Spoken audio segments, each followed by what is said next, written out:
برای توی کوچه رقصیدن، برای از صدای آسمون نترسیدن، برای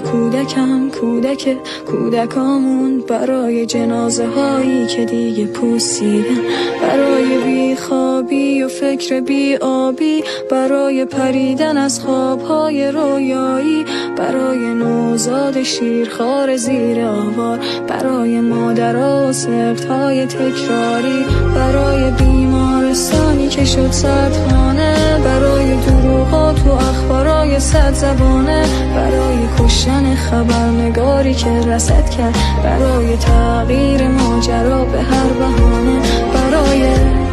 بمب‌های بیوقفه، برای طوفان انتقام پاینده، برای کام تلخ دشمنان بازنده، برای قدس، برای آینده، برای این جهنم تکراری، برای رهایی فلسطین اشغالی، برای لقمه نان و صفهای طولانی، برای این نامه‌های غیر تکراری، برای این نژاد پست تو خالی، برای تکه‌های جسدهای زندانی، برای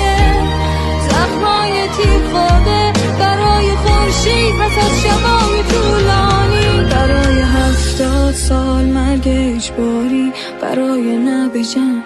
نه به ویرانی، برای کودکی که کودکی نکرد مرد بود، برای قدس غزه آزادی.